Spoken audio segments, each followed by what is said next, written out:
पुंछ की घटना रही, इसमें दो चीज आपको ढूंढना चाहूंगा। बिल्कुल। पिछले 5 महीने में ये हम्म। ठीक उसी इलाके में तीसरा हमला है, एक चीज। हम्म। दूसरा, उस 120 किलोमीटर के दायरे में हम्म। ये 7वां हमला है। अच्छा। यस। और सबसे बड़ी चीज है कि इस पे एक सवाल खड़ा किया चरणजीत सिंह चन्नी ने, एक्स चीफ मिनिस्टर पंजाब ने, कि बिल्कुल ये सही। जो पुंछ का हमला है ये इनका तमाशेबाजी है, भाजपा चुनाव के हर साल पहले इस प्रकार के हमले करा के नाटक करती है। अब मेरे ये नहीं समझ में आ रहा, 35,000 मौतें हो चुकी हैं और अब वो रफा में घुसने की कोशिश कर रहे हैं। इजरायली जो आर्म्ड फोर्सेस हैं वो रफा में घुसने की कोशिश कर रहे हैं। आपको नहीं लगता कि नेतान्याहू आज के दौर का नया हिटलर है? आज भूटान भी हमारे हाथ से निकल रहा है धीरे धीरे। आज म्यांमार के साथ भी गड़बड़ हो रही है, नेपाल भी जा रहा है। तो इस पर हमें वर्कआउट, क्योंकि चाइना जो है हमारा, इसलिए मैंने एक बार कहा था, आपने, मैंने एक आर्टिकल लिखा था, मैंने कहा था कि इंडिया के लिए पाकिस्तान खतरा नहीं है। अनफॉर्चुनेटली हमारा पूरा इलेक्शन पाकिस्तान पे फोकस्ड है। हम सारी बात पाकिस्तान की करते हैं। इजी टू टारगेट है ना। इंडिया के लिए जो डेंजर है वो है राइजिंग चाइना। जी जी। जब मोदी की सरकार आई थी ना, तो उन्होंने सबसे बड़ा वायदा किया था कि आने वाले 5 साल में हम देश के सहकारी आंदोलन को नई गति देंगे। संविधान संशोधन किया। संविधान संशोधन आनंद होगा कि सहकारी डिपार्टमेंट का मंत्री जो है वो अमित शाह को बनाया गया। हाँ, गृह मंत्री कोऑपरेटिव। हाँ जी, हाँ जी, बिल्कुल सही। सलाम, नमस्कार, मैं हूं कुणाल पाठक और आप देख रहे हैं द लखनऊ पोस्ट आज का अखबार। आज के अखबार में मेरे साथ फिर से मेरे वही दोनों मेहमान हैं, पंकज चतुर्वेदी जी, एनबीटी के पूर्व संपादक, और मेरे दोस्त और यूपीएससी कोच अश्विनी शंकर। नमस्ते सर। हाय अश्विनी। नमस्कार। हाय। आज कहाँ से चर्चा शुरू की जाए? मुझे लगता है कि ये पंकज जी, जनसत्ता अखबार देखा मैंने सुबह सुबह, और इसमें मैंने 2 खबरें देखी। एक तो फ्रंट तो था ही, ये शाह, शिवराज, सिंधिया, दिग्विजय, तो ठीक है। अब इसमें एक खबर है, भाजपा आरक्षण विरोधी है, वैसे छीनना चाहती है, राहुल गांधी कह रहे हैं, ठीक है। और दूसरी खबर है, इटावा में प्रधानमंत्री नरेंद्र मोदी ने कहा अपने बच्चों के भविष्य के लिए चुनाव लड़ रहे हैं सपा व कांग्रेस। अब इसमें कोई आपत्ति नहीं है, दोनों चीजें ठीक है, दोनों ने अपनी अपनी बात कही है, पर आप अगर इन दोनों में रेशियो देखेंगे, खबर का रेशियो देखेंगे, तो राहुल गांधी की जो खबर है वो नरेंद्र मोदी की खबर का 1/3 है, और पूरे इंडिया गठबंधन की और कोई खबर नहीं है इसके फ्रंट पेज पर। ये जनसत्ता तो इंडियन एक्सप्रेस समूह का अखबार है, इसको तो मानते हैं कि ठीक ही होगा। दैनिक जागरण है ये भी।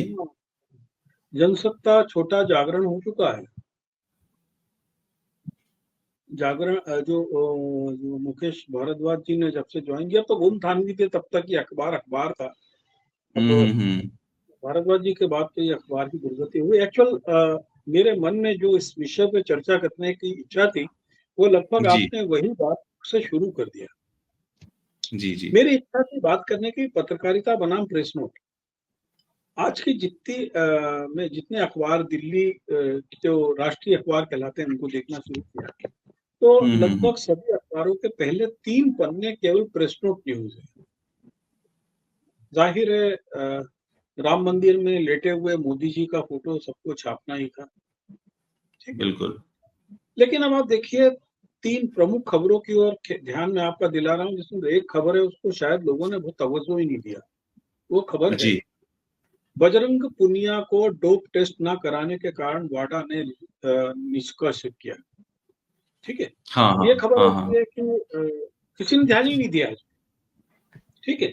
खबर है। हाँ, एक प्रेस नोट खबर है, बजरंग पुनिया एंटी इनकम्बेंसी हैं, ये सब लोग जानते हैं। बजरंग पुनिया के पीछे पूरा प्रबंधन लगा हुआ है, सब जानते हैं। लेकिन इस खबर का जो दूसरा हिस्सा वो ये है कि बजरंग पुनिया ने एक मांग की थी कि जो आप हमारा डोप टेस्ट कराने जा रहे हो, उसके लिए आप एक्सपायरी डेट की किट क्यों यूज कर रहे हो। ये खबर आप देखिए कहीं है क्या? नहीं, ये नहीं कहीं। प्रेस नोट न्यूज नहीं होती तो इस खबर की हेडिंग होना चाहिए थी, एक्सपायरी डेट की डोप टेस्ट किट से मना करने के कारण बजरंग पुनिया को निष्कासित किया। वाडा ने निष्कासित कर दिया। गलत तो नहीं? दूसरी खबर जो मैं आपको बताना चाहूंगा कि मोदी जी का बयान है जो सब लोगों ने छापा कि मैंने प्रधानमंत्री पद पर वंशवाद की परंपरा को खत्म कर दिया है ना, सब जगह की मैंने एक वंश की परंपरा को खत्म कर दिया। आज संपादक ने, प्रेस रिपोर्टर ने या डेस्क रिपोर्टर ने, डेस्क एडिटर ने एक दिमाग लगाया होता कि मोदी जी ने कैसे परंपरा को खत्म कर दिया, इस पर किसी ने सवाल नहीं किया। 1989 में राजीव गांधी प्रधानमंत्री बने, उसके बाद में गांधी नेहरू परिवार का कोई व्यक्ति 1989 to 2024, now it is almost 34 years. More than 30 years हो गए, more than 30 years हो गए। 35 years. Yes, yes, yes. इस 35 ईयर में 6 प्राइम मिनिस्टर हुए इस देश में। वीपी सिंह, चंद्रशेखर, देवेगौड़ा, इंद्र कुमार गुजराल, अटल बिहारी वाजपेयी, मनमोहन सिंह, खुद मोदी जी। उन्होंने तो परंपरा खत्म की। तो आप बताओ, परंपरा जो खत्म की जाती है वो कैसे खत्म की जाती है? जो 6 लोग थे इन्होंने नहीं की थी क्या? मेरा कहने का मतलब है कि हमारा जो अखबार नवीसी है उससे संपादन और तार्किकता कैसे खत्म हो गई। ऐसे ही एक तीसरी खबर है, सभी अखबारों ने उसको आज छापा है, पहले पन्ने पे, दूसरे पे या प्राइम जो स्पेस होती है, राधिका खेरा के कांग्रेस छोड़ने पे। और उसमें सभी ने जो लिखा है, राम मंदिर जाने के कारण मेरे को पार्टी से प्रताड़ित किया गया, दबाव डाला गया मेरे ऊपर। बिल्कुल उनके पत्र में भी लिखा है। लेकिन अब आप बताइए, कोई एडिटर ये सवाल नहीं कर रहा है। विक्रमादित्य सिंह मंडी से कैंडिडेट है, चरणजीत सिंह चन्नी लुधियाना से कैंडिडेट है, अजय राय बनारस से कैंडिडेट है, अखिलेश प्रताप सिंह भी यूपी से कैंडिडेट है, दीपेंद्र हुड्डा रोहतक से कैंडिडेट है। ये कुछ नाम तो मेरे हाथ में टिप्स पे हैं, जो सब लोग राम मंदिर के दर्शन करने गए हैं। बिल्कुल सही बात है। तो प्रेस नोट की पत्रकारिता, यानी press note, not only the government press note, any political party has given you the press note, you are putting it just ditto। और जिन दौर में मैं संपादक रहा हूँ अखबार का, ये दौर में रिपोर्टर रहा हूँ, उसमें कहा जाता है कि हमारा काम सूचना को समाचार बनाना होता है, सूचना समाचार नहीं होती है। एग्जैक्टली ये सूचनाएं थी। बिल्कुल सूचना को समाचार बनाना एक जो इंटेलेक्चुअल वर्क है, इसीलिए संपादक होता है। आमतौर पर मान लिया कि रिपोर्टर तो एक रिपोर्ट लेके आ जाता है, एक न्यूज लेके आ जाता है, लेकिन उसको समाचार के रूप में पेश करना, what is the between the line, what is the beyond the line, and what are the logics, whatever I am putting to the mass. सही बात है, बिल्कुल सही कह रहे हैं आप। तो ये 3 खबरों को आप देखेंगे तो आप पाएंगे कि हमारी जो अखबार नवीसी में सूचना को समाचार बनाने का जो लियाकत थी या कुव्वत थी, क्यों खत्म होती जा रही है। यही जनसत्ता की जो आप खबर की चर्चा कर रहे हैं, उसके साथ भी वही दिक्कत है।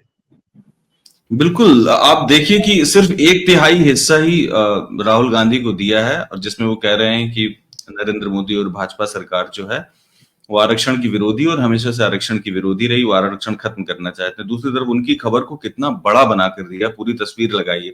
एक चीज और मैं आपको बताऊं कि सिर्फ द हिंदू है संभवतः जो मेरे पास अखबार है, जिसमें प्रधानमंत्री की भगवान राम के सामने लेटी हुई तस्वीर फ्रंट पेज पर नहीं छपी है। हिंदू के आज एक हिंदी के हिंदुस्तान ने भी यही किया। हिंदी के हिंदुस्तान ने इस खबर को चौथे पांचवें पे पेज पे डाल दिया। अच्छा, ये तो आश्चर्य की बात है ना। अश्विनी, आपने क्या पढ़ा आज? सबसे पहले जो आपने मुद्दा उठाया, बहुत अच्छा मुद्दा उठाया है, लेकिन यहाँ पर हमें चीज समझने की जरूरत है। ये प्रजातंत्र है, दिस इज डेमोक्रेसी। आप हैरानी होंगी जब इस तरीके की बातें की जाती हैं, लोग इन बातों को सुन रहे हैं, एक्सेप्टेंस है इसका समाज के अंदर। आप सोचिए, ये एक सवाल कोई नहीं पूछ रहा कि रिजर्वेशन, SC ST जो रिजर्वेशन है, OBC रिजर्वेशन है, वो कॉन्स्टिट्यूशनल मैंडेटेड रिजर्वेशन है। कोई भी गवर्नमेंट आएगी वो रिजर्वेशन जो 22% मिलता है SC ST को उठा के वो मुस्लिम्स को नहीं दे सकती है। But people are listening to this news, लोग इस बात को सुन रहे हैं और एक्सेप्ट किया जा रहा है। तो कहने का मतलब क्या है, इंडिया के सामने इस टाइम एक बहुत बड़ा एक क्वेश्चन मार्क डेवलप हुआ कि हम ये पहले इस बात को हम बहुत सेलिब्रेट कर रहे थे कि भारत ने 75 साल में एक बहुत ही प्रोफाउंड मिडिल क्लास पैदा किया। लेकिन अनफॉर्चुनेटली जो मिडिल क्लास है भारत की, ये मिडिल क्लास ड्रिवन हो गई social media, Facebook, WhatsApp group से। जबकि अगर आप वर्ल्ड वार को भी आप देखेंगे, वर्ल्ड वार में सिविक सोसाइटी का मतलब world war 1, world war 2, renaissance जब हुआ, डार्क एजेस से ऑनवर्ड्स अगर आप आएंगे, तो वहां पे जो सिविल सोसाइटी निकल के आई, जिसकी वजह से सारे इवेंट्स, रेवोल्यूशंस क्रिएट हुए, वो सिविल सोसाइटी रिप्रेजेंट करती थी वहां की मिडिल क्लास सोसाइटी को। और आप हैरान होंगे कि आज की जो सबसे बड़ा इनका डोमेन है, जो हमारी स्टैब्लिशमेंट है, इसका डोमेन सबसे बड़ा मिडिल क्लास ही है। Yes. और और ये ऐसा क्यों हो रहा है? ये ऐसा इसलिए हो रहा है कि एजुकेशन का रोल होता है माइंड को एनलाइटन करना। हम पढ़ाई क्यों करते हैं? हम शिक्षा क्यों प्राप्त करते हैं? हम शिक्षा इसलिए प्राप्त करते हैं कि हमारा जो माइंड है, हमारे आइडियाज, हमारा होराइजन, हमारा अंडरस्टैंडिंग वो इलॉबरेट हो, हम समझ पाए चीजों को। लेकिन पिछले 20-30 साल से, जब से ये जो अब कॉमर्शलाइजेशन ऑफ एजुकेशन आप जो देख रहे हैं, हमने क्या किया, एजुकेशन को कनेक्ट कर दिया किससे? जॉब से। कि एजुकेटेड आदमी हुआ जिसे नौकरी मिल गई, जिसे नौकरी नहीं मिली वो मतलब कि he has no value, he has no idea, he has no any status in the society. तो एजुकेशन को हमने डायरेक्टली कनेक्ट कर दिया किससे? नौकरी से। उसी की वजह से रीजन क्या हो रहा है कि हमारे इतने पढ़ाई, अब अगर आप देखेंगे, सो कॉल्ड, अभी today I was talking to one of my friend, he was telling me कि Ashwini, he is a professor, कि मैं अपने आसपास जब लोगों को देखता हूं, जो मेरे कलीग्स हैं, उनके अंदर भी ये पोलराइजेशन आ गया है on the basis of religion, on the basis of caste. जबकि होना क्या चाहिए था, हम एजुकेटेड लोग हैं, हमें कॉन्सेप्ट 6th क्लास की एनसीईआरटी में पढ़ाया गया है। मैं अगर आप 6th 7th 8th क्लास की एनसीईआरटी अगर कोई बंदा ढंग से पढ़ ले तो उसका माइंड जो है ओपन हो जाएगा। क्योंकि एनसीईआरटी का पहला पेज प्रीएम्बल से निकलता है, वो प्रीएम्बल सिखाते हैं, वो बताते हैं कि हम सब एक हैं। 8th क्लास की एनसीईआरटी में लिखा जाता है कि रिजर्वेशन जो है वो इसलिए दी गई क्योंकि हजारों साल से जो इंडिया में सोशल इनइक्वालिटी बनी हुई है, उसको आप कैसे एड्रेस करोगे? क्या कॉन्सेप्ट है आपके पास उसको एड्रेस करने का? That is the point. और हमारे जो भारत के जो जो हमारे प्राइम मिनिस्टर हैं, वो बार बार इन्हीं मुद्दों पर बात कर रहे हैं, बरगलाने की बात हो रही है। I haven't seen the statement of any cabinet minister of the present established government, of the prime minister, on inflation, on पर बात ही नहीं हो रही है, ऑन कमर्शलाइजेशन ऑफ एजुकेशन। मुझे पता है, मैं भारत के सबसे सब्सिडाइज एजुकेशन इंस्टीट्यूशन का प्रोडक्ट हूं, मैं भारत के सर्वोच्च संस्थान का, और हाईली सब्सिडाइज्ड। लेकिन आज उस इंस्टीट्यूशन की जो फीस है वो 10 लाख रुपए हो गई है, इस पर कोई बात नहीं हुई है। हमारा आइडिया क्या था हायर एजुकेशन का? हमारा आइडिया था हायर एजुकेशन जो ऐसी होनी चाहिए कि कोई भी व्यक्ति अपनी उसको एक्सेस कर सके। आज हम क्या कर रहे हैं, एजुकेशन को एक्सक्लूसिव बनाया जा रहा है, एक एलीट क्लब बनाया जा रहा है, प्राइवेटाइजेशन हो गया है, मैसिव प्राइवेट। जबकि एजुकेशन जिम्मेदारी किसकी थी? सरकार की जिम्मेदारी। सरकार उस जिम्मेदारी से पीछे हट रही है। हम लोगों का क्या काम बनता है? Because we are a part of civil society, हमारा काम बनता है हम सरकार को रास्ता बताएं, हम सरकार को आप अपनी जिम्मेदारी से नहीं भाग सकते, आप हमें हिंदू चाहिए। और जैसे जब आजादी की हम बात करते हैं, अखबार को रिसाला बोला जाता था उर्दू में, तो अखबारों की क्या जिम्मेदारी थी? अखबार हमारी एक तरीके से आईज एंड ईयर्स थे पब्लिक के। लेकिन आज वो न्यूज़पेपर, क्योंकि हम न्यूज़पेपर से डिमांड ही नहीं कर रहे। आज के टाइम में अगर आपकी फ्रंट पेज का, मैं द हिंदू मैंने खोला है, तो द हिंदू में फ्रंट पेज की न्यूज है, search on for militants after Indian air force convoy attack. अब ये सेम कॉन्वॉय अटैक हुआ है जो पुलवामा में हुआ था 2019 में, और सेम इलेक्शन के टाइम में दोबारा कॉन्वॉय अटैक हो रहा है। बोले कि कोई पूछ ही नहीं रहा इस टॉपिक पर, ये टाइमिंग है क्या है, दोबारा से कॉन्वॉय अटैक हो गया। आपके पास RNAW है, आपके पास IB है, आपके पास इंडियन मिलिट्री इंटेलिजेंस है, आपके पास लोकल इंटेलिजेंस यूनिट्स हैं, आपके पास CRPF है, पूरी सेंट्रल आर्म्ड पुलिस फोर्सेस आपके पास है। उसके बाद भी, और अबव ऑल, आज की डेट में आर्टिकल 370 एब्रोगेट हो गया है कश्मीर के अंदर। Jammu, there is no article 370. Entire Jammu and Kashmir is totally administered by the union government. But exactly. no, then there is no editorial, there is no any responsive article from any of the journalists across India जो ये सवाल पूछे. It is the failure of the government. It is the failure of our security agencies कि why these kind of incidents has happened again in the same state. जबकि आप देखिए America में 2011 में वो इंसिडेंट हुआ था, ट्विन टावर बॉम्बिंग वाला 2001 में, 2001 में, और आज तक वो इंसिडेंट रिपीट नहीं हुआ है वहां पर। और हमारे यहाँ पे सेम इंसिडेंट 2019 में इलेक्शन का टाइम था वो, और वो 2024 चल रहा है, इलेक्शन के टाइम पे वही इंसिडेंट अगेन हो गया। कोई मेजर टेररिस्ट अटैक नहीं हुआ। सॉरी कुणाल, मैं इसमें दो चीज जो सर ने बोला, इसको जो शिक्षा का मनुवाद से मनीवादकरण हुआ, उसमें कभी हम बहुत लंबी अलग से चर्चा करेंगे। बस एक खबर बताता हूँ।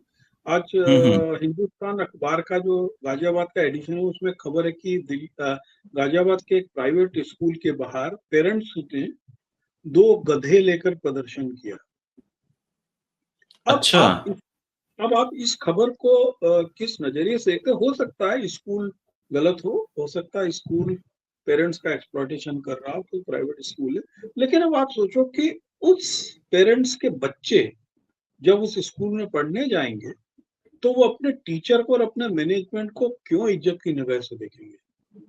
वो देखेंगे मेरा बाप तो इनके लिए गधा लेके खड़ा हुआ था। ये भी तो सोचने, जी, ये भी तो सोचने वाली बात है ना कि आखिरकार पेरेंट्स ऐसा करने पर मजबूर क्यों हुए? दोनों चीजें कि है ना कि यदि हमने शिक्षा को एक दुकान बना लिया कि मैं तुम्हें पैसा दे रहा हूं, तुम मुझे पढ़ाओगे, जी, यानी जो एक मॉरलिटी होती थी, एक ऑब्लिगेशंस होते थे, एक इज्जत होती थी, वो तो रही नहीं गई। जहां तक पुंछ की घटना रही, इसमें 2 चीज आपको जोड़ना चाहूंगा। पिछले 3 महीने 5 महीने में ये ठीक उसी इलाके में तीसरा हमला है, एक चीज। दूसरा, उस 120 किलोमीटर के दायरे में ये 7वां हमला है। अच्छा, यस। और सबसे बड़ी चीज है कि इस पे एक सवाल खड़ा किया चरणजीत सिंह चन्नी ने, एक्स चीफ मिनिस्टर पंजाब ने, बिल्कुल का हमला है, ये इनका तमाशेबाजी है। भाजपा चुनाव के हर साल पहले इस प्रकार के हमले करा के नाटक करती है। अब जो पूरा कथित राष्ट्रवादी गिरोह है वो चन्नी के पीछे पड़ गया, और उसके लिए तो सब खबर छाप रहे हैं, लेकिन वास्तव में मैंने जो आपको आंकड़े दिए, ये आर्मी के ही आंकड़े, मेरे अपने घर के नहीं है। 120 किलोमीटर के दायरे में 7वां हमला होना और पिछले 5 महीने में तीसरा हमला होना, इसके ऊपर हम क्या एक आर्मी या सिक्योरिटी फोर्सेस कोई वर्जिन काउ तो है नहीं जिसपे आप सवाल नहीं खड़े कर सकते हैं। ये वही आर्मी है जिसने जम्मू कश्मीर में टोमेटो केचप लगा के फर्जी एनकाउंटर्स किए और पकड़े गए और जेल गए। ये वही आर्मी के हैं जिसके एक कर्नल जो है होटल में लड़की के साथ पकड़े जा चुके हैं। ये वही आर्मी है जो एक आदमी को वोट देते कैसे लौटते समय जीप में बांधकर आगे घुमाती है। बहुत सारे सवाल है। अभी हाल में 7 लोगों को पकड़ के ले गए थे, जिसमें से 3 लोगों की मौत हो गई। 3 लोग मौत। कितना बुरा पीटा, उनको कपड़े उतार करके पीछे मारा है और बहुत ज्यादा मारा है, और इसके बाद उनके खिलाफ कार्रवाई भी हो रही है। वीडियो को देखे नहीं जा सकते। ये ना, इसमें एक खबर इसमें एक खबर और है जो मैं आपको इसमें शेयर करना चाहता हूँ जी। विलास बट्टेराव जो महाराष्ट्र में विपक्ष के नेता हैं, कांग्रेस के विधानसभा में विधायक है, उन्होंने फिर से सवाल खड़ा किया है कि हेमंत करकरे की जो मौत हुई थी वास्तव में कसाब की गोली से नहीं हुई थी और वो आरएसएस के लोगों ने गोली मारी थी। और ये सवाल भी एक मुशर्रफ करके रिटायर्ड आईजी है, उनकी किताब है हेमंत करकरे को किसने मारा से लेकर कई किताबों में उठाते रहे हैं सवाल। और चूंकि निकम साहब अब चुनाव लड़ रहे हैं तो निकम साहब कह रहे हैं कि कसाब ने तो ये कोर्ट में एक्सेप्ट किया था कि उसने गोली चलाई है। खैर कोर्ट में कैसे बयान दिए जाते हैं, कैसे दिलवाए जाते हैं, ये पूरा जो प्रोसिक्यूशन कैसे हुआ था, इवन पार्लियामेंट अटैक वाला, और मुंबई अटैक वाला, ये बहुत ही अलग किस्म की चर्चा है, क्योंकि इस पे बोलना बहुत और कंट्रोवर्शियल हो जाएगा। बिल्कुल, लेकिन लेकिन इसमें इसमें एक चीज और जोड़ूंगा मैं आपको, निकम साहब की क्रेडिबिलिटी कुछ नहीं है, क्योंकि आपको याद होगा कि बिरयानी वाला बयान जो था वो निकम साहब ने ही निकाला था, और बाद में ये पलट गए थे, कह रहे थे मैंने तो यूं ही कह दिया था। वो तो मजाक में कह दिया था। हाँ, मजाक में कह दिया था। तो मेरा इस पूरे मसले को लेकर सवाल है कि हम लोगों को जो आर्मी है या सिक्योरिटी फोर्सेस है, they are also part of the democratic institutions, और किसी पे भी यदि सवाल खड़ा करने को देशद्रोह सीधे घोषित कर देना, ये दुर्भाग्य। और सबसे बड़ी चीज है, इसके अंदर मीडिया रोल निभा रहा है। हम यानी मीडिया के जो लोग हैं वो एक पक्ष बन के उसमें खड़े हैं। भाई आप एक चीज बताइए कि मैंने मेरे घर की चौकीदारी के लिए एक चौकीदार रखा, मेरे घर में चोरी हो जाती है, तो क्या मैं चौकीदार को सवाल नहीं करूंगा? क्या उस चौकीदार बिल्कुल। को पुलिस वाले सबसे पहले उठा के उल्टा लटका के नहीं पीटेंगे? बिल्कुल। क्योंकि सही वो मेरी बात। हार्डकोर अर्निंग मनी से वहां पे खड़ा हुआ है। एग्जैक्टली। आर्मी के लोग कश्मीर में बहुत दुविधा में नौकरी करना है, इसमें कहीं कोई शक नहीं है। बहुत स्ट्रेस में होता है, इसमें कहीं कोई शक नहीं है। बहुत चुनौतीपूर्ण कार्य, कोई शक नहीं है। लेकिन जब आप एक तंत्र के साथ काम कर रहे हो तो you must have some accountability, आपका एक उत्तरदायित्व भी है। बिल्कुल।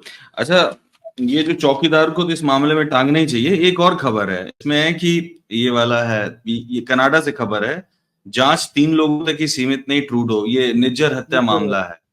हाँ, अब मुझे अच्छा एक चीज बताइए पंकज जी, आप भी और अश्विनी तुम भी, मुझे ये नहीं समझ में आ रहा है कि स्पाइस तो हमेशा होते थे, मतलब हर देश के स्पाइस जो है दूसरे देशों में जाते थे।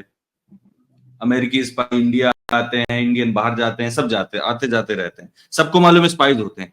लेकिन ये पहली बार मैं देख रहा हूं कि इतने सारे भारतीय स्पाइस पकड़े जा रहे हैं। ऑस्ट्रेलिया में अभी मामला आया, अभी ब्लूमबर्ग में खबर छपी थी, उसमें था कि 2020 में ऑस्ट्रेलिया ने हमारे स्पाई एजेंसी को बस्ट किया था, पूरा उनका गिरोह जो है था, वो खैर गिरोह बोल रहे हैं उसको बस्ट किया, और इसके बाद 2 अधिकारियों को वहां से सस्पेंड करके भगा दिया था।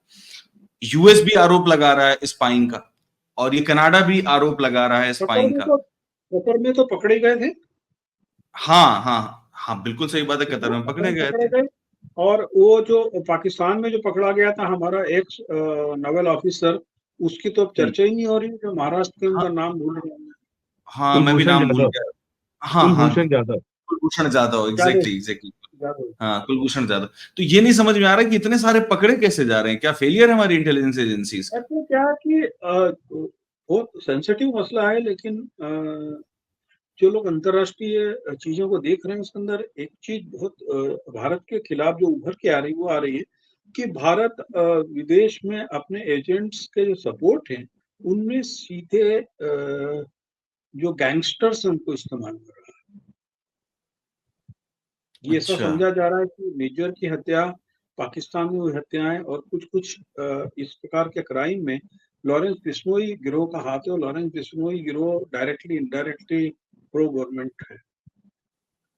ठीक इसी तरीके से जैसे जिस प्रकार से छोटा राजन को सेफ स्पेस देके इंडिया ले आया गया, और वो कुछ कुछ इस प्रकार के मसले हमारे यहाँ बहुत चर्चा में है विदेश में, कि हमारा जो अब जो रॉ है, वो रॉ अपने एजेंट्स के थ्रू इस प्रकार के लोगों को आउटसोर्स कर रहा है। और ये हर समय होता रहा है कि जब हम क्रिमिनल बैकग्राउंड के लोगों को अंडर कवर या अपने एक्सटेंशन के रूप में, ये बम्बई का एक्सपीरियंसेस हैं, जब उनको इस्तेमाल किया जाता है तो एक समय फिर इतने बड़े हो जाते हैं कि उनको खत्म करने के लिए कोई दूसरे को तैयार करना पड़ता है। तो criminal can not be used as a spy. सही बात है। ये तो वेल ट्रेन्ड ऑफिशियल्स होते हैं, और They can आप hold क्रिमिनल the को कैसे? gun, but they cannot use the mind. तो सही। ये चीजें हैं हमारे यहाँ। दुर्भाग्य है कि पिछले 10 साल में हम अपनी असफलताओं का जश्न मनाने के आदी हो चुके हैं। वरना पठानकोट में कैसे आईएसआई के अधिकारी को बुला के आप जांच का अनुमति दे सकते थे, है ना? क्यों आज की तारीख तक इतना बड़ा विस्फोटक इंडिया में आ गया, लोग नहीं पकड़े गए? इन सवालात पे सवाल आज का मणिपुर का सांगाई एक्सप्रेस का एक खबर जो फर्स्ट टॉप न्यूज है वो आपको जरूर बताना चाहूंगा। हम्म उसमें एन बीरेन सिंह वहां के जो चीफ मिनिस्टर हैं वो कह रहे हैं कि यूथ में, वो हेडिंग पूरी पढ़ के बताता, youth arming themselves in the defense are not anti-national। जो खबर युवा पढ़ी। अपने हथियार थाम रहे हैं अपने खुद हम्म। की रक्षा के लिए, वो वो एंटी वास्तव नेशनल में नहीं। वो माने भारत विरोधी या देश विरोधी नहीं है। अब आप बताइए, हम्म। आपका पूरा तंत्र ही कोलैप्स है, इसलिए लोगों को अपने आप में हथियार लेने पड़ रहे हैं। सही यानी बात है। ये एक स्टेट का चीफ मिनिस्टर कह रहा है। हम्म। तो सोचिए इन लॉ एंड सब ऑर्डर खबरों सिचुएशन क्या होगी वहां पर इन सब जब खबरों स्टेट। को आप जोड़ के देखिए। मैं आपको बोल रहा हूँ बिल्कुल। करकरे की खबर से लेकर वो निज्जर की हम्म खबर तक, वो वीरेंद्र सिंह के बयान को, ये सब एक मानसिकता का विस्तार आपको मिलते चले जाएंगे। हम्म। ये एक वाइपर केट फैक्शंस नहीं है छोटे छोटे। बिल्कुल। यानी बिल्कुल ये सही। जो कह रहे हैं मेरा देश बदल रहा है, हम्म। हम जैसे जब हम अपनी विदेश नीतियों को बदलते हैं, हम हम्म। अपनी डिफेंस पॉलिसीज को बदलते हैं, जब हम अपनी इंटरनेट सिक्योरिटी के मानदंड को बदलते हैं, तो इस हम्म। प्रकार की मानसिकता टॉप टू बॉटम, एक जगह फॉरेन मिनिस्टर है, एक जगह चीफ मिनिस्टर है, एक जगह एक एडिटर है, आप देखिए इन सबको जोड़ते हैं, एक जगह एक एमएलए है, एक जगह चीफ एक्स चीफ मिनिस्टर है, इन सबका बयानात और इन सबको आप देखोगे आपको लगेगा they are all the same level, कोई अलग नहीं। बिल्कुल सही बात है। अश्विनी क्या बताएंगे आप इसमें? मेरा ये स्टैंड इस थोड़ा बारे में। सा यहाँ पर इस प्रकरण को समझने के लिए हमें थोड़ा हम्म। डीपर कनाडा को देखना पड़ेगा। एक्चुअली जो मिस्टर ट्रूडो हैं वो खुद इस टाइम अपनी पार्टी को और जो उनकी पार्टी हाँ। पावर में है उसको एग्जिस्टेंशियल क्राइसिस है उनको, वो ऑलरेडी हम्म। सपोर्ट पे चल रहे हैं। और कनाडा के अंदर जो सिख कम्युनिटी है उनका एक बहुत बड़ा स्टेक है वहां पे गवर्नमेंट के अंदर, और उनको उनकी सिख जो लॉबी है, सिख कम्युनिटी है, उनका सपोर्ट चाहिए। And that is the reason जो ट्रूडो साहब हैं वो इस चीज को ज्यादा नीजर की, because Nijjar use to be the you can say mastermind of this Khalistan movement in Canada, hmm. और हम्म। इसीलिए वो इस चीज को ज्यादा मतलब कि वो भुना रहे हैं इस बात को कि भाई ज्यादा से ज्यादा सिख कम्युनिटी जो वहां पे है कनाडा में उनको सपोर्ट करें और उनकी गवर्नमेंट जो है रन हो सके। मैं यहाँ पर एक बात कहना चाहूंगा, perception of power is more important then execution of power. आप हम्म। समझिएगा कि कहीं ना कहीं हमारे को ना रियलिस्टिक वर्ल्ड में भी चीजों को देखना चाहिए होता है, राइट। हम्म। जैसे मैं जब ऑस्ट्रेलिया में था तो मैंने ऑस्ट्रेलिया में आप देखोगे, आप कनाडा देखोगे, आप राइट और रॉन्ग, आप तो हम्म। वहां पर बहुत जो इमिग्रेंट्स हैं वहां पर, और कुछ इमिग्रेंट्स की कुछ परसेंटेज, नॉट ऑल, वो कहीं ना कहीं एंटी इंडिया हैं, वो एंटी इंडिया स्टैंड लेते हैं वहां पर, राइट। ओके। और इंडिया जो है since 1980s India cross border terrorism को देखता आ रहा है। जैसे जो हमारे बॉम्बे बॉम्ब ब्लास्ट केस हुए थे तो कैसे हुए, आईएसआई का इतना बड़ा नेटवर्क नहीं था इंडिया के अंदर। आईएसआई ने क्या किया, ISI hobnob with Dawood Ibrahim को उन्होंने अपने साथ मिलाया और दाऊद इब्राहिम के पूरे नेटवर्क को उन्होंने यूज किया बॉम्बे ब्लास्ट करने के लिए, राइट। तो होता क्या है कि आपको कहीं ना कहीं प्रैक्टिकल सॉल्यूशंस प्रोवाइड करने पड़ेंगे। जैसे अब इन्होंने खालिस्तान मूवमेंट क्रिएट किया गया दोबारा, की खालिस्तान मूवमेंट डेड है पूरे पंजाब में। मैं अभी हाँ। पंजाब भी गया हुआ था, अमृतसर मैंने देखा, जलंधर और आपका होशियारपुर आप देखोगे, वहां पे खालिस्तान मूवमेंट है ही नहीं। लेकिन क्या होता है, कुछ कम्युनिटी को डिफेम करने के लिए, क्योंकि फार्मर प्रोटेस्ट हुआ, वो पॉलिटिकल रीजन है, तो आपने दोबारा से जिन को बोतल में से निकालने की कोशिश करी खालिस्तान वाले, राइट।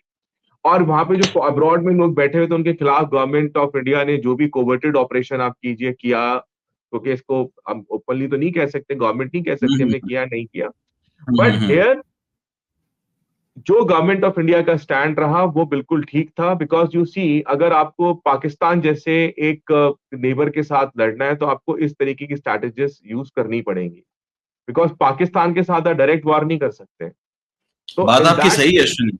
हाँ, आपकी बात सही है। मेरा मुद्दा सिर्फ इतना है कि लोग पकड़े जा रहे हैं। आपने ऑस्ट्रेलिया का नाम ले लिया, आपने भाई कनाडा का नाम ले उसका रीजन ये पकड़ा जाना इसलिए रीजन हो गया क्योंकि अब होता क्या है कि जब प्रेशर बनता है गवर्नमेंट के ऊपर, तो वहां की जो कनाडा की गवर्नमेंट पे प्रेशर बिल्डअप हो रहा है इस टाइम, सिख वहां पे बहुत सब्सटेंटिव पॉपुलेशन में है, तो वहां पे जो फ्रिंज एलिमेंट्स है उनका बहुत ज्यादा प्रेशर है गवर्नमेंट, तो गवर्नमेंट इज नाउ, गवर्नमेंट ने पूरी ताकत लगा दी है जो ये जो मॉड्यूल्स होते हैं इनको बस्ट करने के लिए, चाहे वो आपका कनाडा रहा चाहे ऑस्ट्रेलिया रहा, तो ये that is the reason I think it is a normal process of मैं डिप्लोमेसी। मैं मानता हूं, मैं आपकी बात समझता हूं। मैं थोड़ा सा लार्जर पर्सपेक्टिव में आपसे बताने की कोशिश कर रहा हूं, ये कि फॉरेन पॉलिसी के पर्सपेक्टिव, भारत क्वाड का मेंबर है। क्वाड में 4 देश हैं जिसमें एक भारत है, बचे 3। उन 3 देशों में से 2 देश भारत के खिलाफ हैं इस मामले को लेकर के। तो नहीं, हमारी आप फॉरेन इसे पॉलिसी खिलाफ क्या? नहीं कह सकते, आप कल को गवर्नमेंट भी इस पे ऑब्जेक्ट कर सकती है कि कनाडा के अंदर कनाडा में आपने लंदन में देखा किस तरीके से इंडियन एम्बेसी पे अटैक हो गया, इंडियन एम्बेसी के फ्लैग को जो तोड़ा गया, एम्बेसी में घुसने की कोशिश की गई। आप ये कनाडा में, आप तो गवर्नमेंट ऑफ इंडिया ने भी ये इश्यूज उठाए, तो आप ये नहीं, देखो होता क्या, जो फॉरेन पॉलिसी होती है उसके मल्टीपल स्टेक एक्टर्स होते हैं उसके, तो आप इसको एक पर्टिकुलर डायमेंशन में मत देखिए आप इसको। ये वही कनाडा है जो अभी इंडिया की सपोर्ट में खड़ा हुआ था, ये वही ऑस्ट्रेलिया है which is in favour of India. तो ये एक वन डायमेंशन है जिस जो थोड़ा सा इरिटेंट है इंडिया, कनाडा, ऑस्ट्रेलिया, जो बाकी ये जो खालिस्तान वाला इश्यू है, क्योंकि वहां पे बहुत सब्सटेंटिव पॉपुलेशन है जो लोग सेटल है वहां पर, और कहीं ना कहीं इंडिया के जो इस तरीके की किलिंग्स हुई जैसे लाहौर में हुई, तो एक डेटरेंट हमने क्रिएट किया है यहाँ पर, एक डेटरेंट क्रिएट हुआ है। ये बात हमें माननी पड़ेगी कि आज उनको भी ये लग रहा है कि हम भारत में जो चाहेंगे वो नहीं कर सकते हैं। इवन जो सीआईए है, सीआईए ने वो पूरा यूटिलाइज किया, जो पूरा उनका नेटवर्क होता है माफिया, बिकॉज माफियाज की कहीं ना कहीं पकड़ होती है पूरे क्रिमिनल सिस्टम के अंदर। तो चाहे वो सीआईए रही हो, चाहे वो केजीबी रही हो, चाहे वो आपका मोसाद हो, चाहे MI6 हो, चाहे वो आज इंडिया के RNDW, बिकॉज जब आप बहुत ही कॉम्प्लेक्स सिचुएशंस में आप काम करते हैं तो ग्राउंड पर काम करना और थ्योरेटिकल नॉलेज होना दोनों में फर्क होता है। तो ये एक रीजन है। और हमारे यहाँ पर एक चीज और है, हमारे यहाँ पर अगर हमने किसी क्रिमिनल को यूज किया, लेकिन आज president Chhota Rajan is in the jail, right, Lawrence Bishnoi is also in the jail. तो ऐसा नहीं है कि यहाँ पर वो बहुत सेलिब्रेटेड आइकन बन गए, ऐसा नहीं है, बट दैट हाँ, इज तो द जेल, उनके लिए जेल जेल जेल क्या है? जेल तो अगर आपकी लॉरेंस सही बिश्नोई, बात है। जी सर, जी जेल जी तो जी आपकी बताइए। सही बात है। देखिए, आपको एक चीज और बताऊं। बिल्कुल सही कहा आपने, कनाडा जेल में जेल में तो हाफिज सईद भी था, बिल्कुल सही बात है। कनाडा में इंडियन सिक्स की 8वीं से 9वीं जनरेशन है।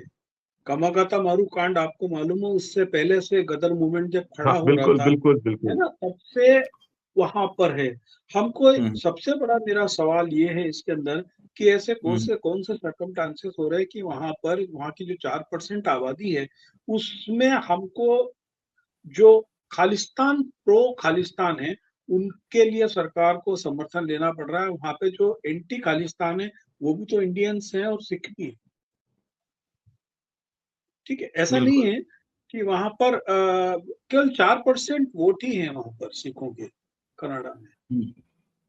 बिल्कुल तो सही बात है। देखिए, इसके अंदर मैं आपको एक चीज बताऊं कि यदि हम इस प्रकार का सोचेंगे तो फिर हमारे साथ भी वही है। पाकिस्तान, आप पाकिस्तान जाके जाएं, पाकिस्तान के अखबार देखें तो वो यही कहते हैं कि जो फाटा में जितने आंदोलन चल रहे हैं, या क्वाड में जो चल रहे हैं, वो सब इंडिया खड़े करता है। वहाँ जो बम फटते हैं वो इंडिया खड़े करता है। हमारे यहाँ भी चाइनीज एम्बेसीज पे प्रदर्शन होके लोग पत्थर चलाते हैं, पाकिस्तानी एजेंसी पे घुस के। These are the political things. So बिल्कुल इसको बिल्कुल। आप इस तरीके से नहीं ले सकते हैं कि वो करने से डरता है, सोचने से डरता है। मैं आपको अपना एक व्यक्तिगत अनुभव सुना रहा हूँ। हम्म 2007 में कराची में मुझे एक सज्जन मिले। वो सज्जन हम्म क्या थे, वो मैं बाद में समझ गया था कि वो इंटेलिजेंस का आदमी, और 24 घंटे मेरे साथ चुपका रहता था। वो आदमी हिंदी बेहतरीन तरीके से लिखता पढ़ता था। उसको ऐसा मालूम था कि लक्ष्मी नगर से साइड में कुरेजी वाला इलाका है, फिर गाजियाबाद में जाते हैं तो केला भट्टा है, उसके आगे जाते हैं तो कैराना तक का उसके पूरे रास्ते मालूम थे। ओह। तो उसके बाद में, हालांकि मैंने अपना फर्ज पूरा किया था, यहाँ के उसके फोटोग्राफ्स वगैरह यहाँ कंसर्न एजेंसीज को शेयर किए थे। बाद में मालूम पड़ा कि वो तो दोनों को क्रॉस करता है, इनको भी खबर देता है, उनको भी खबर देता है। ऐसे बहुत सारे लोग होते हैं, ये बहुत सारे लोग डबल होते हैं एजेंट होते हैं, सही जिनके बात। पब्लिकली बहुत सारी हम बात नहीं कर सकते हैं। लेकिन हम्म। ये है कि हमको, देखिए, भारत का जो अभी तक विदेश में इज्जत रही है वो हम्म गुंडई के कारण नहीं रही है। हम अपने देश के लोगों को एक रख पाए हैं डाइवर्सिटी के साथ में, ये हमारी खासियत और हमारी ताकत रही है। बिल्कुल सही कहा आपने, बिल्कुल हमने सही कहा। जब एक हमारा बात है कि किसान आंदोलन, अब आप किसान आंदोलन की आपने बात की, पिछले 50 दिन से शंभू बॉर्डर पर किसान आंदोलन पे बैठे हैं, उसकी कोई खबर कोई मीडिया कोई नहीं खबर करता। नहीं, कोई भूल खबर गया नहीं, सब। आपको ये बिल्कुल सही कहा। आपने बहुत कम अखबारों में देखा होगा कि परसों अमरिंदर सिंह की वाइफ परनीत कौर के खिलाफ किसानों ने प्रदर्शन किया, उसमें धक्का मुक्की हुए किसान की डेथ हो गई कहीं नहीं और दिखा, उसको लेकर कहीं नहीं, कहीं पर नहीं है, नहीं। तो मैं कहीं आपको नहीं। यही कह रहा हूँ कि मैं फिर से देखिए क्या होता है कि मीडिया के थ्रू इंटेलिजेंस एजेंसियां आपका एक परसेप्शन बनाती हैं। यदि आप 10 दिन अखबारों में पढ़े, खुफिया सूत्रों से जानकारी मिली है कि आईएसआई के कुछ एजेंट इंडिया में घुस गए हैं, खुफिया सूत्रों के साथ जानकारी मिली है कि देश के ऊपर खतरा है, लखनऊ को हाई अलर्ट, इसका मतलब मान के चले कि सब कुछ ऑलरेडी कुछ पक चुका है, केवल आपकी प्लेट पे थोड़े दिन में सजने वाला है। तो आपको मानसिक रूप से तैयार कर दिया जाता है कि देखो ये होने वाला है, ये हो सकता है, ये हो सकता है, ये हो सकता है, और फिर जब एक फर्जी घटना भी सामने होती तो आप सोचते नहीं यार कि मेरे देश के वीर जवानों ने कितना बड़ा काम कर दिया। आपकी इसी बात पे नड्डा साहब का आपकी इसी बात पे नड्डा साहब का एक बयान है कल का, जिसमें वो कह रहे हैं कि भारत में 300 जो आतंकवादी घुस चुके हैं, और इसलिए आप जो है एनडीए गठबंधन को वोट दीजिए, मोदी जी को वोट दीजिए। यही बात है कि आपकी सीमाएं सुरक्षित हैं, तो सीमा से 12 से 15 किलोमीटर इलाके में एक सात हमले कुछ दिनों में कैसे हो जाते हैं। पुंछ में जहाँ हमला हुआ वहाँ पाकिस्तान की सीमा जिसको कहते हैं 15 से 16 किलोमीटर हो गया, आई थिंक से ज्यादा। तो मेरा इस मसले में यदि जो पढ़ने वाले हैं और जो एडिटर हैं उन सबको एक ही निवेदन है कि सूचना को समाचार बनाने का थोड़ा सा जज्बा पैदा करें। डू नॉट मोल्ड और interpreted news in your words. जैसे बिल्कुल हम सही बात। आपको एक घटना बताता हूँ कि जब हम लोग जिला लेवल पे पत्रकारिता करते थे, तो जैसे कोई जिले में नया कलेक्टर आया, तो जिले लेवल पर पत्रकारिता करने में कहता है एसपी और कलेक्टर आपको इज्जत से देखे, ऐसा पत्रकारिता होती थी। तो हम लोग कभी उनके पीछे नहीं पड़ते थे। हम क्या करते थे, जैसे कि जैसे प्रेस नोट आने, हर जिले में एक जनसंपर्क विभाग प्रेस नोट भेजता है, तो जैसे एक प्रेस नोट आ जाया कि छतरपुर शहर में 200 किलो चीनी बांटी गई राशन की दुकानों से। हम लोग उस खबर को लेते थे, लिखते थे जिला प्रशासन का दावा है कि 200 किलो चीनी बांटी गई, लेकिन बसोरियाना मोहल्ला के फला फला का कहना है हमको चीनी नहीं मिली, फलाने का कहना नहीं मिली, 2 राजनीतिक कार्यकर्ता एक सामाजिक कार्यकर्ताओं को फर्जी कर, ऐसी 10 खबरें जो प्रेस नोट आया है उस पर हम कर देते थे। 11 बजे में डीएम को समझ में आ जाती थी कि इनको बुला के बातचीत करना जरूरी है। तो समाचार को सूचना बनाना और सूचना को समाचार बनाना दोनों अलग चीज है, बिल्कुल। और यही हमारे पाठक को भी समझना होगा। राइट। हमारा जो रीडर है, जब समाचार कर्ता जो व्यापारी बन गया है वो नहीं कर पा रहा, तो हमारे पाठक को समझ लेना चाहिए कि यार हम ये सूचना पढ़ रहे हैं कि समाचार पढ़ रहे हैं और इसका उद्देश्य क्या है। बिल्कुल सही बात है। एक चीज और है ये इस खबर पर भी चर्चा होना चाहिए कि इजराइल ने जो है अभी हाल में गजा के लिए जो मानवीय सहायता थी उसको रोक दिया है। ये अखबारों में है, लेकिन चूंकि हम भारत में रह रहे हैं और यहाँ पर ज्यादातर लोग एंटी गजा और प्रो इजराइल हैं, अल जजीरा को भी बैन कर दिया गया है वहां।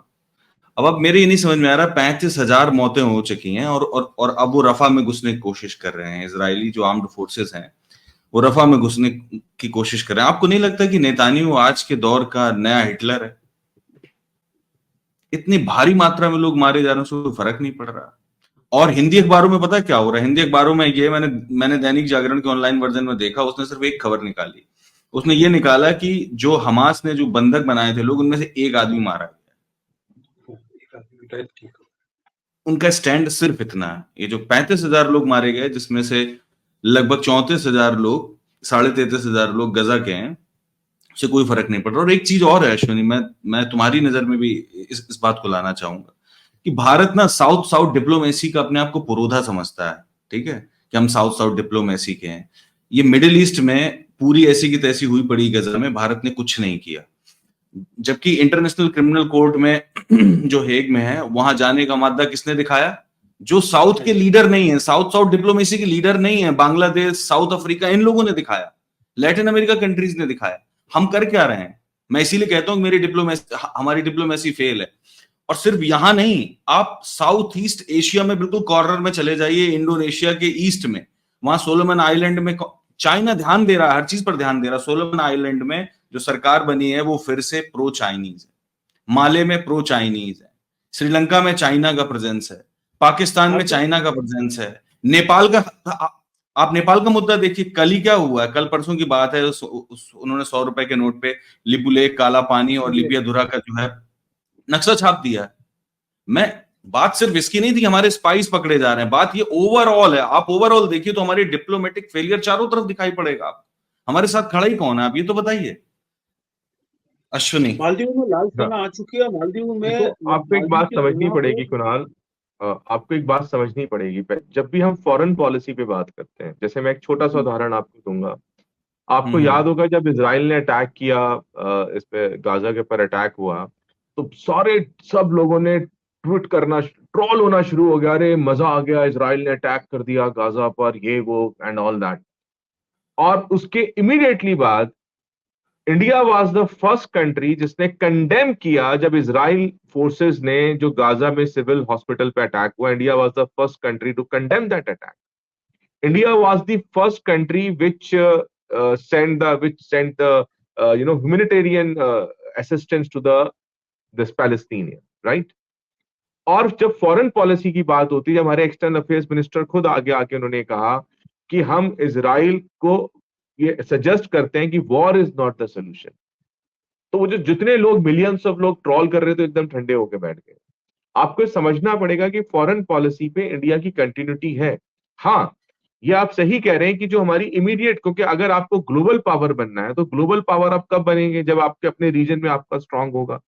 तो यहां पर कहीं ना कहीं जो चाइना का इन्फ्लुएंस क्रिएट हो रहा है, जैसे नेपाल में चाइना का बहुत ज्यादा जो है प्रेजेंस है, नेपाल हो गया आपका, अब श्रीलंका भी है आपका, भूटान में भी अब चाइना इंटरवेन करने की कोशिश कर रहा है, बांग्लादेश अभी न्यूट्रल चल रहा है क्योंकि वहां पे शेख हसीना है वहां पर, और उसके बाद म्यांमार भी है। तो ये इंडिया के लिए एक चैलेंज है, ये इंडिया के लिए चैलेंज है। इसीलिए हमें अपने इमीडिएट नेबर्स के साथ, जो 1950 में, I would like to quote है मिस्टर नेहरू, जो हमारे फर्स्ट प्राइम मिनिस्टर, तो उन्होंने कहा, and he developed friendship treaties with every neighbouring country.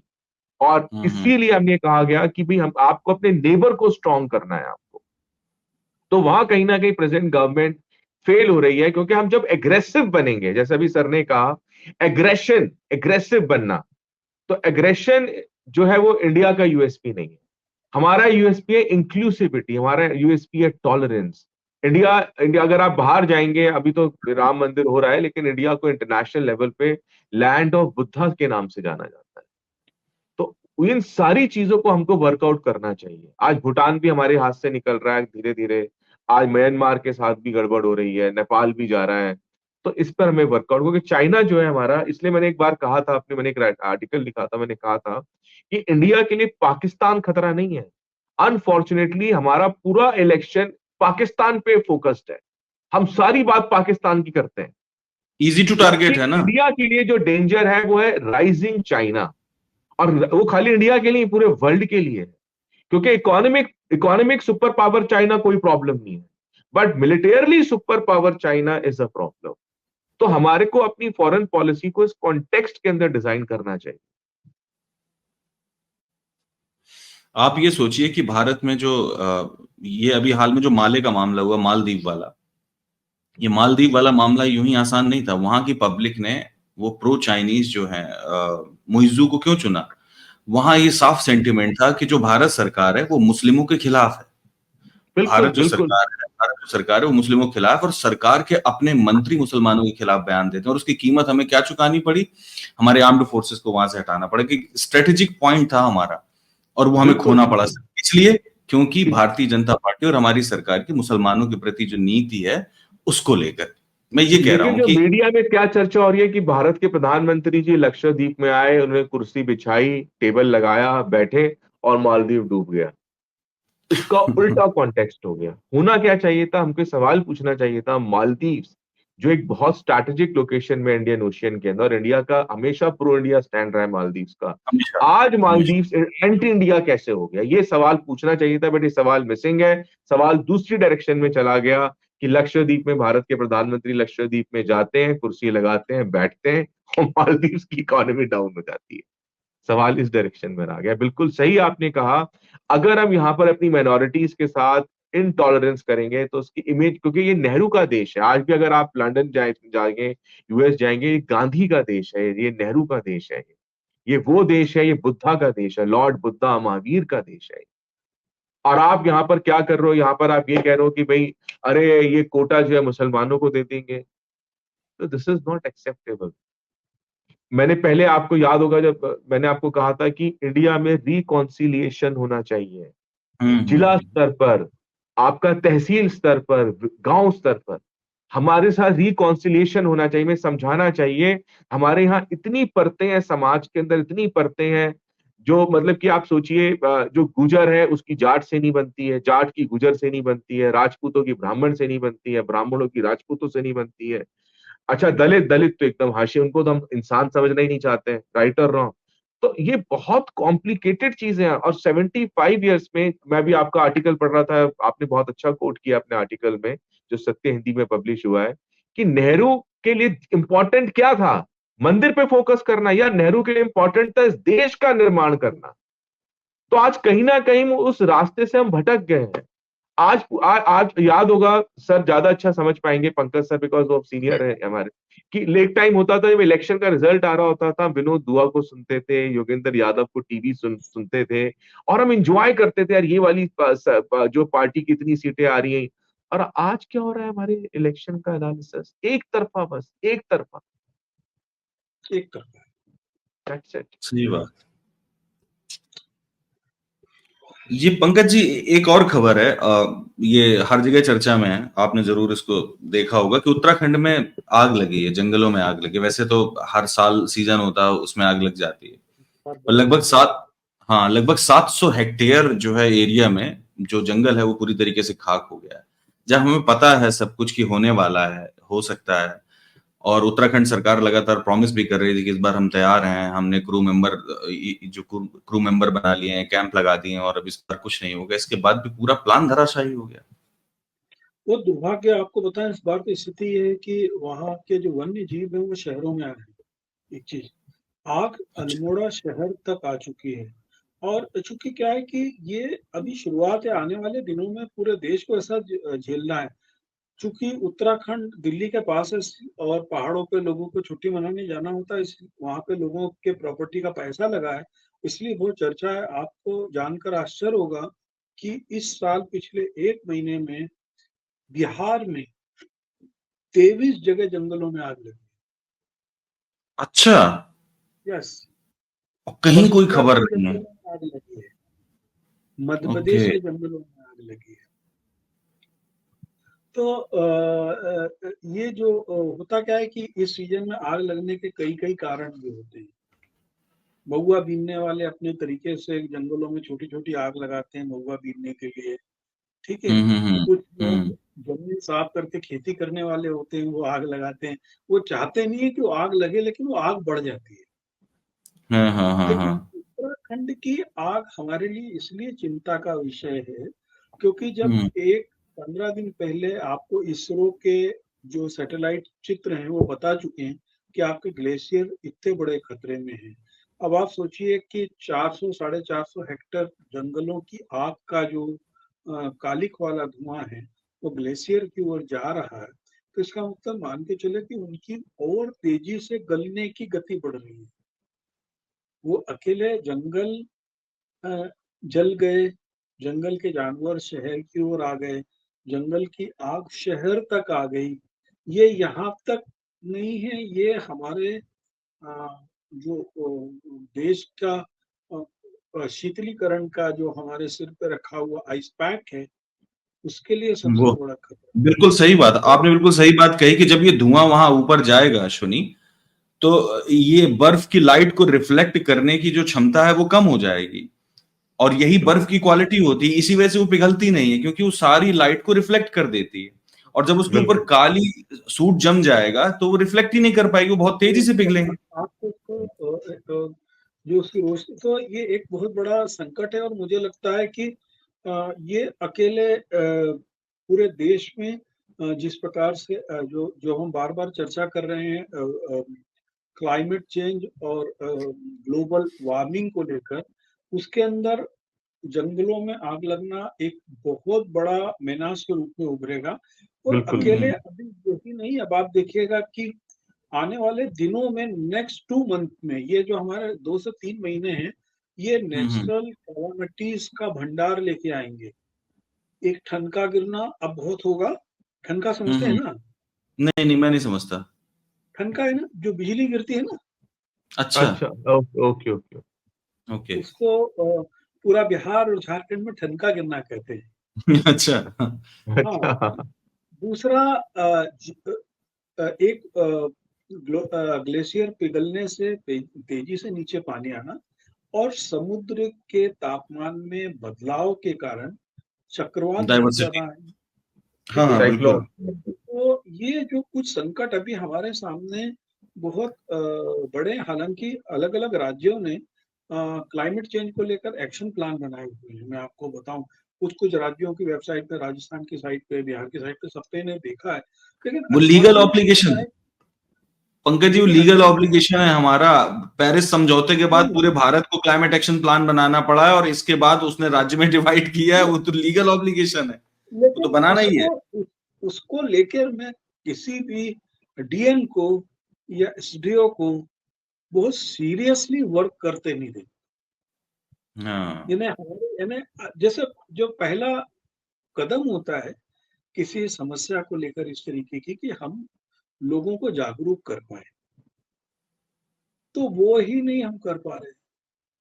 Uttaranchal को तो उन्होंने एक चूंकि वोट का मशीन बना लिया, चूंकि लोगों को हम्म। उनको दिखाना है कि देखो केदारनाथ बद्रीनाथ आने वाले लोगों को मोदी सरकार ने इतनी सुविधा दे दी है, इसके लिए सड़क बन रही है, इसके कारण वो हो रहा है, तो उसका खामियाजा पूरा उत्तराखंड भुगत रहा है। भुगत रहा है, सही बात है। जो ऑल बहुत वेदर बड़ा, रोड बिल्कुल बना सर। रहे हैं वो, उसका बहुत भारी नुकसान हो रहा है, पहाड़ों का दरकना उस ऑल वेदर रोड का बहुत बड़ा कारण।